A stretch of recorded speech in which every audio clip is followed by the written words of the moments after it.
Hello students, in this video I have come up with the last part of the chapter, some basic concepts of chemistry. Today I will just tell you that what are normality equations and molarity equations and the relation between normality and molarity and one's numerical from this part.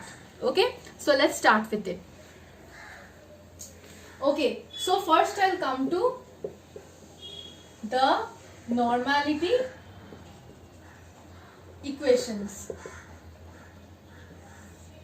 Listen to this equation properly, okay, because this equation means the utility of this equation is there in your practical. Okay, let's consider a solution. Let's consider a solution. I'm telling solution 1, okay, solution 1. Okay, this is the first equation. Let's come to the solution 1, which has volume V1 and normality N1. It is said that this solution is diluted. It is said that this solution is diluted, and after dilution we will get solution 2. Solution 2 has volume V2 and normality N2. But see, it is said that the number of gram equivalents, means the amount of solute given to solution 1 on dilution, the amount of solute does not change, means the number of gram equivalents of the solute does not change. Solvent is added more and more to dilute the solution, but the gram equivalence of solute does not change before and after dilution also. So normality equation is V1 into N1 is equal to V2 into N2. This is the first condition. The first condition. Now I'll come to the second condition. I am saying that there are two different solutions again. There are two different solutions again. Means I am telling there are two compounds. Compound X and compound Y. I am saying there are two different compounds, compound X and compound Y. A solution of compound X and a solution of compound Y are taken separately. Solution of compound X contains V1 volume, normality N1. Solution of compound Y contains V2 volume and normality N2.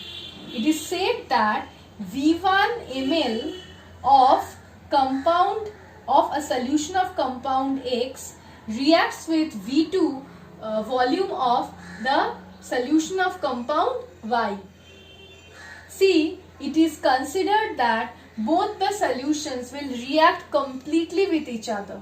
Both the solutions will react completely with each other. If they react completely with each other, then again the equation will be V1N1 is equal to V2N2. In both the conditions we are getting the same normality equation. Now I'll come to molarity equation. Don't think molarity equation will be same as normality equation, because in normality equation we talk about gram equivalence, that's why. In molarity we will talk about number of moles. Okay, so let's come to molarity equations. These are the two normality equations.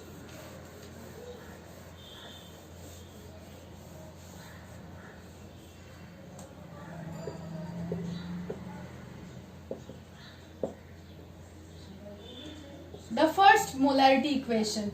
Here also we are talking about this solution 1 and solution 2. The first case is same for both. Solution 1 has V1 volume and M1 molarity.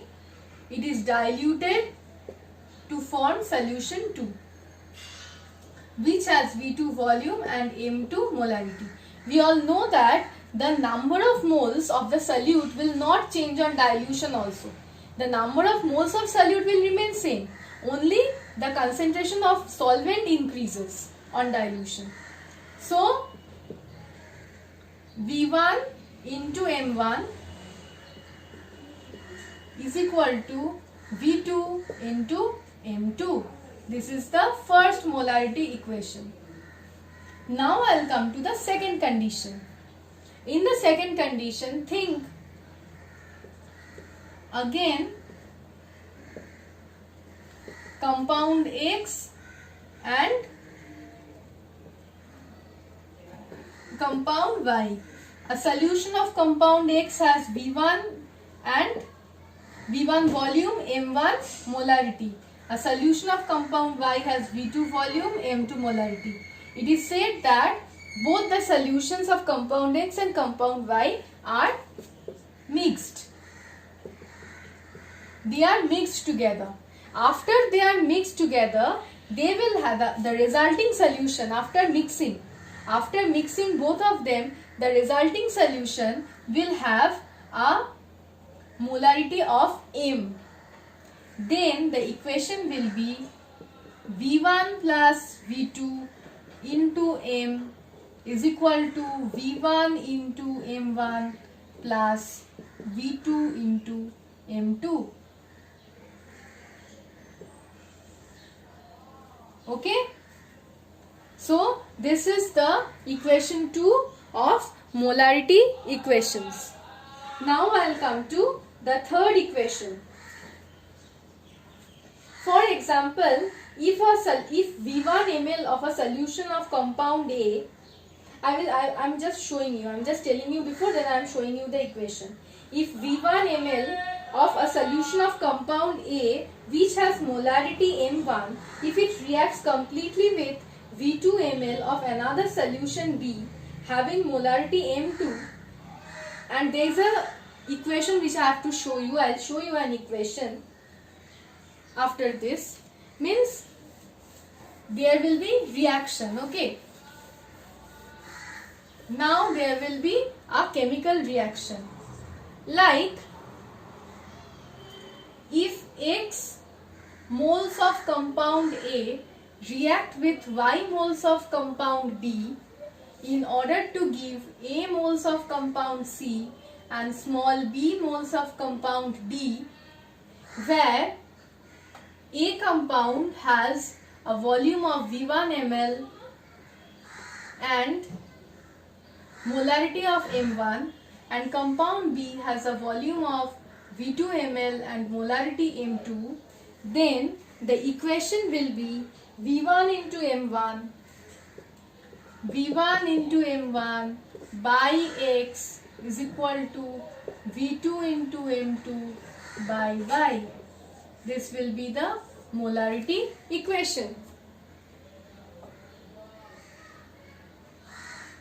Okay. Now I'll come. These are the three molarity equations only.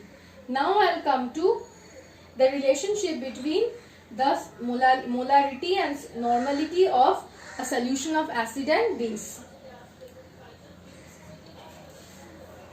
Okay.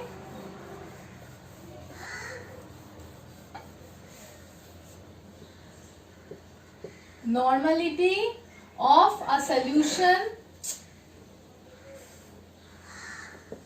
Normality of a solution of an acid is equal to molarity into basicity of that acid. Now, normality of a solution of a base is equal to molarity into acidity of that base. These are the two relations of normality and molarity with, means these are the two relations of normality of an acid and normality of a base with molarity. Okay. Now I'll come to one numerical. I will give the question here. After that I'll rub the board and do the numerical. Calculate the volume of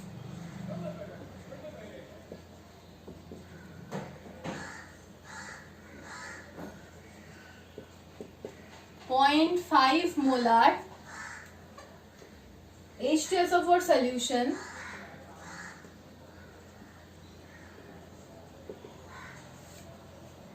required to dissolve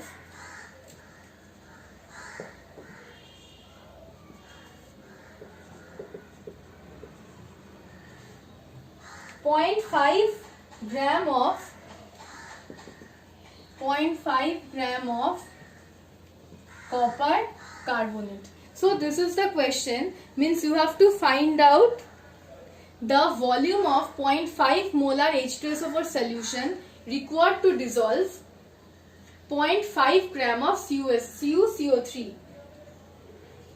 Now if I show you the reaction, copper carbonate will react with H2SO4 to give copper sulfate plus CO2 plus H2O.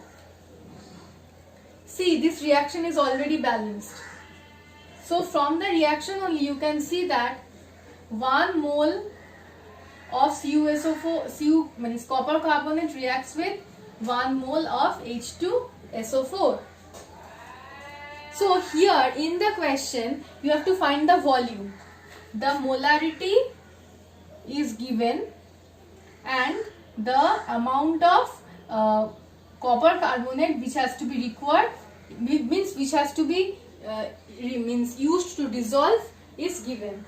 Now you have to find out the volume of the H2SO4 solution. Now we have to find out the molecular mass of copper carbonate. Molecular mass of copper carbonate will be 63.5 plus 12 plus 3 into 16, which will give you 123.5 gram. So that is the molecular mass of copper carbonate. Okay, now I have to rub the board in order to show the rest part of the reaction. Means basically here we need to find out the number of moles of H2SO4 which is required to dissolve this amount of copper carbonate. So 123.5 gram of copper carbonate is dissolved in 1 mole of H2SO4. So 1 gram of copper carbonate dissolved in 1 by 123.5 mole of H2SO4. So 0.5 gram of copper carbonate dissolved in 0.5 mole of H2SO4, that will give you an answer 0.004 moles of H2SO4. Okay. Okay. Now number of moles of H2SO4. So what is molarity is equal to number of moles divided by volume in liter. Okay, so I will directly write here 0.5 is equal to 0.04. If I consider the volume as x, then x is equal to 0.004 divided by 0.5, that will give you 0.008 liter. And if you multiply this 0.008 into 1000, then you will get the answer in milliliter. Okay. So this is basically how this type of questions are solved. Okay. So with this we have come to the end of this chapter as well as the syllabus of your first unit test. Okay. I will give you a suggestional video within a short time only. Okay. Thank you.